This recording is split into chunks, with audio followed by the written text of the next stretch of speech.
Di tengah-tengah pertengkaran mereka, Maya tiba-tiba teriak, "Kak, ada babi hutan!" Seketika itu juga mereka langsung lari menjauhi babi hutan yang hendak menghampiri mereka.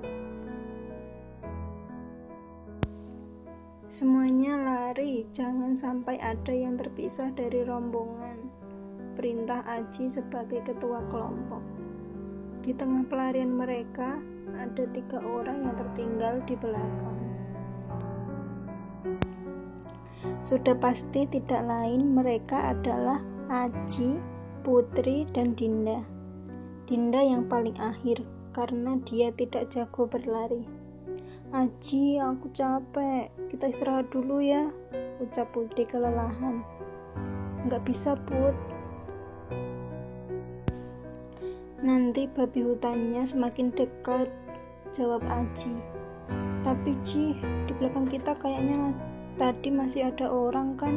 sahut Putri. Iya, Dinda," ucap Aji panik karena Dinda tertinggal jauh. "Kamu duluan ya, aku mau nyusul tuh anak," ucap Aji.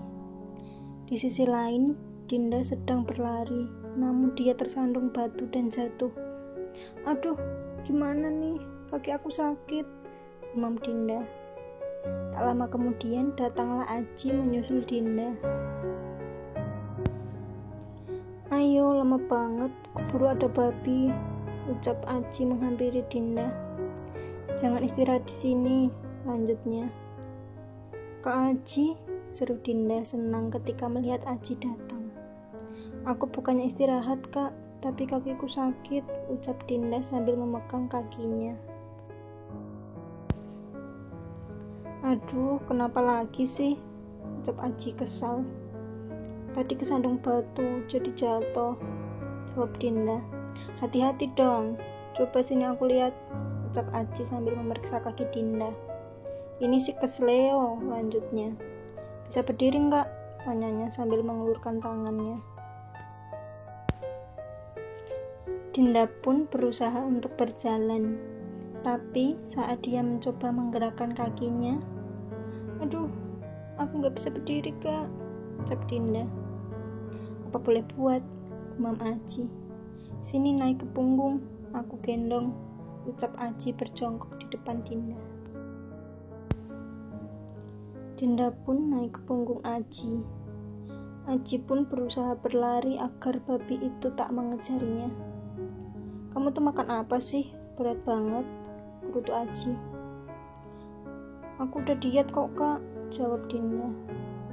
"Ini sih bukan diet orang berat gini," sahut Aji.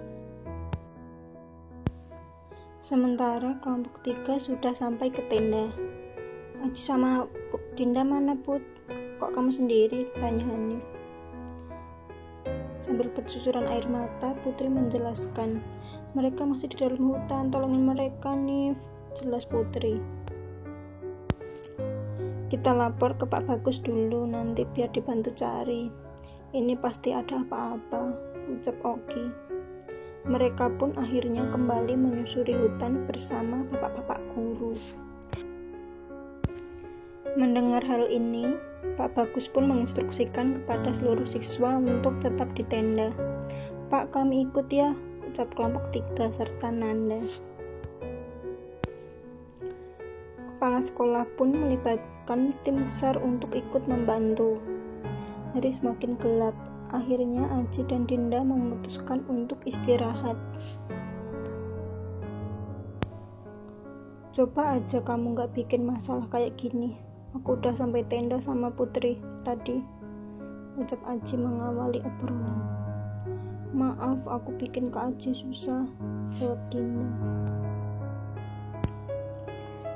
"Makin dipikir makin bikin orang sebel aja," ucap Aji diiringi dengusan.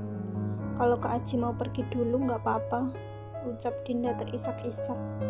Air matanya tak tertahankan manakala dia terus dipojokkan oleh suaminya. "Mana bisa aku tinggalin kamu di hutan sendiri, gelap-gelapan pula. Aku juga punya hati," jawab Aji. "Maaf deh, omongan aku udah kelewat batas. Mungkin gara-gara capek," lanjutnya. Kaki kamu udah nggak sakit? Tanya Aji kemudian. Udah agak mendingan, jawab Dinda. Kak, kita bakal bermalam di sini? Tanya Dinda.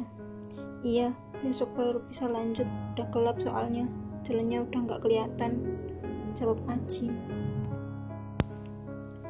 Kamu di sini dulu ya, aku mau cari sesuatu buat dimakan sama kayu bakar, jawab Aji sambil beranjak dari duduknya.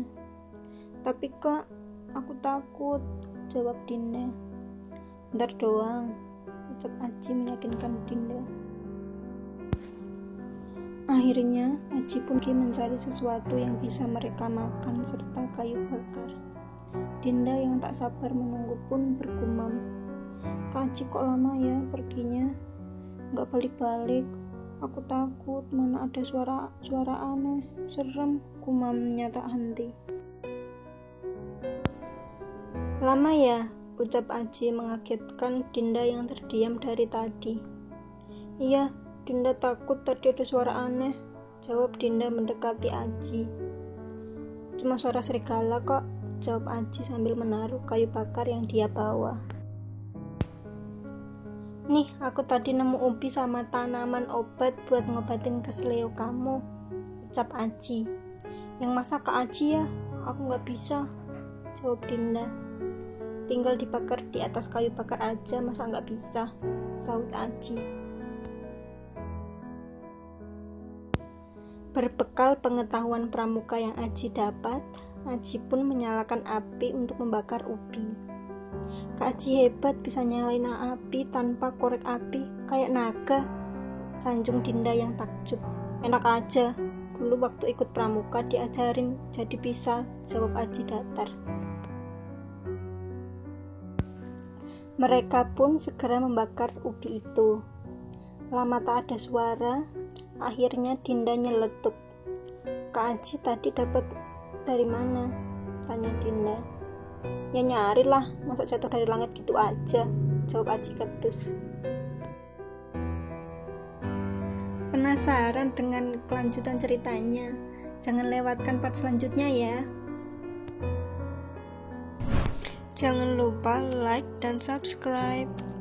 Dan jangan lupa nyalakan tombol notifikasinya. Nantikan kelanjutan ceritanya ya. Bye.